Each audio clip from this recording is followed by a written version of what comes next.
talk about something else now, just to give you a basic framework of the word karma.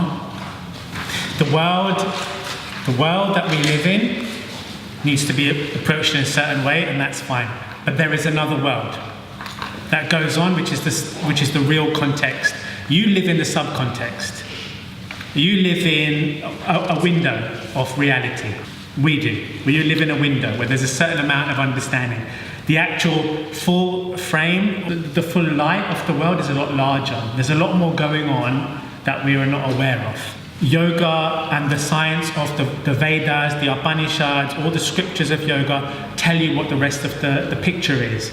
So the subject of karma is part of a massive subject which involves reincarnation, which involves yugas, which are cycles of time, which involves Brahman, which is God. It involves so many different aspects. Karma is basically the legal system and the law of life. It measures actions and gives you reactions.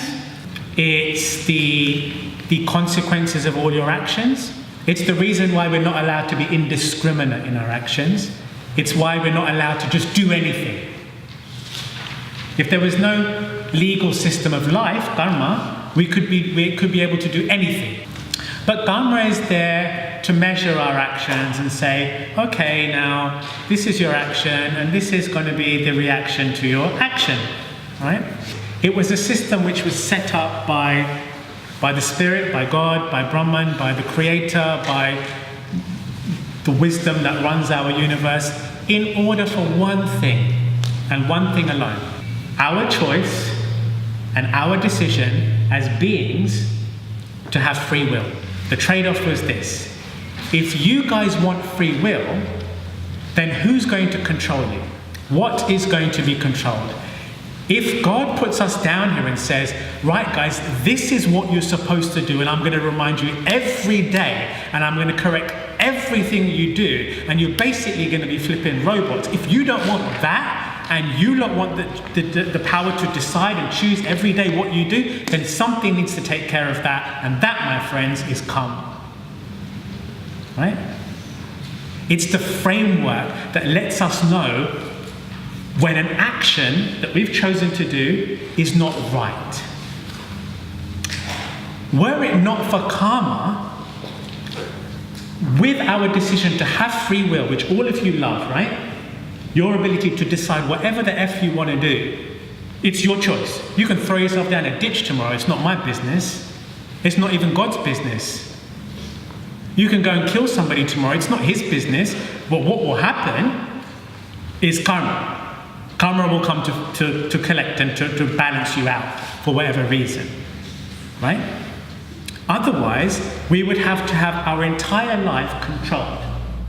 And we'd still be as conscious, but we just couldn't do certain things. So what is the point of existence if you can't choose for yourself? If you can't learn, and learning was the other reason why this God didn't get involved and control everything, because how are we going to learn? If every time mummy comes along and picks up and makes for your mistake, when are you going to learn to be responsible? So if every time something goes wrong in your life, God comes down and fixes it, or every time someone does something nasty to you or to people, God comes down and sorts everything out, when are the perpetrators ever going to learn unless they get karma? Now, the other thing to remember is that what you're seeing in your lifetime is one short view of a very, very, very, very big succession of movements. So this is where reincarnation comes in. This second subject, you have karma, which is what I've explained to you. Then you have the fact that this is not your only life. This is another subject of yoga. What yoga tells you is that your name is not Rima. Your name is not Pooja. Your name is not Gintara. Your name is not Simon. First of all, these are not your names. They are only your names for this lifetime. You're not a woman. You're not a man. You're only women and men for this lifetime. You're not Asian. You're only Asian for this lifetime. So what were you in your previous life? Black, white, brown, Asian? Were you good people in your last life? Were you musicians? What were you? So we bounce through as a soul going through all these different lifetimes, millions of lifetimes, which have involved insects and plants and algae and everything. We bounce through, and every time we bounce up into a different form or a different place or a different guise, it's to learn the lessons of that guise, that place, that sex, that race. To pick up from a different angle the movie showed. Yeah? And every time we do it, it's different. But every time we do it, we're picking up from the karma account of our previous time here. Right? So every time you come back, now this time you're an Asian female, next time you're a white male, but every time you come back, the one thing you're taking with you is the karmic account of your previous existence. That follows you around, and it will never let you go until you've resolved it. Never let you go. Just like the cart will follow the horse, your karma will follow you. Now I'll talk about how you can get rid of it in a few moments. But this movement through your life, this cart that follows you, you might change your clothes, but your karma is still the same. When you wake up the next day, if one day you go to work and you're a complete a-hole at work to everyone, and you're really, giving it to everyone one day, you go home, you have a shower, you have a meditation, you change your clothes, you go to the next day feeling different, and everyone's treating you the same.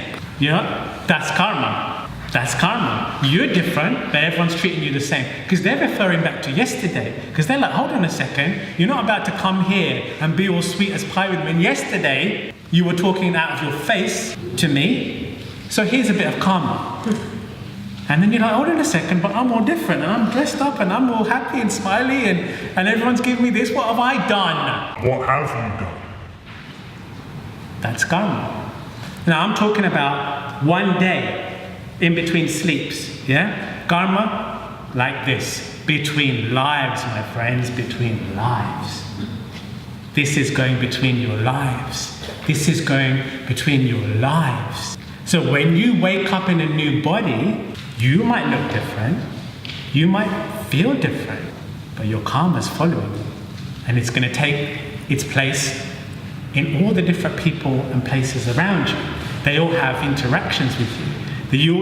Now this is where the universe becomes very clever, because the universe has karma, the law of karma has everybody's record, and it will fix, and this is why you must respect this universe. It is so intelligent, and I'm giving a little bit of a tiny toe in the ocean of this ocean of knowledge.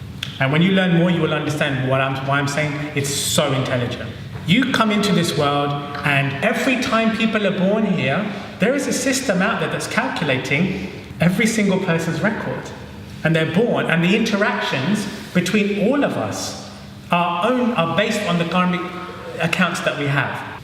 So for example, a boy might have to grow up struggling for finance, and that may be their karma, because maybe in their previous lifetime they've been too with money, not very good with it, or taken money, or stolen, or whatever it is. So next time they have to struggle. And the parent is born as somebody that has to learn to deal with someone who's going through a teenage rebellion. They said they don't have a job, this one's trying to get money. Parent has to learn calmness to deal with the teenager. So their karma could be calmness. They have to learn calmness. The teenager is trying to make money, making money is their karma. And this times 1 billion complications make up this movie called life. And it's all about these tradings off of karmas between lifetimes. Now what's the point of all of this? Knowledge. Wisdom, knowledge. Okay? And love. I'll come to love in a moment. But we all have to learn for ourselves what life is about by experience. We have to learn for ourselves. We do not like to be told, and we do not like to read and learn from books. We learn through experience. So let's say, and I'm going to come to an analogy in a moment, let's say I say to Simon, every lifetime, every day, you must learn to be nicer to people. You must learn to be nicer. And he thinks, yeah, whatever.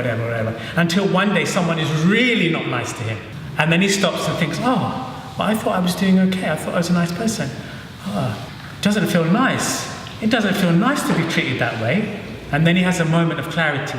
And he thinks, oh, maybe something comes to him. He reads a book, someone says something. He thinks, oh, maybe that's what people feel like when I'm like that.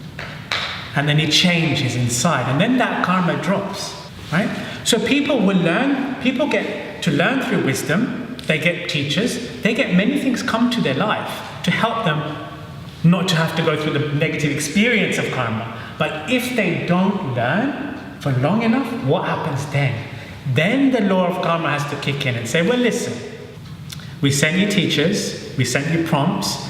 You know that book you walked past one day that somebody gave to you? That had a lesson for you which would have helped your wisdom and helped you to get out of your karma. But you just didn't want to learn. So the law of karma, the balance of good and bad actions, decided finally, yeah, we gave you a respite because you were a good person in many other areas. So we gave you a long respite and a chance. But then we had to catch up with you. And that's why you've had to learn through an experience. So karma runs around like that a little bit, where it can try to help you to not suffer. But then eventually, if you're not learning, this is why it's so important to learn wisdom and learn constantly. If you're not learning, then this is the kind of thing that can happen. As karma can come and suddenly you're like, oh my God, why has this happened to me? And actually smart people can trace back and look at their lives and see things that are happening and say, actually, you know what? I probably had to learn this somehow.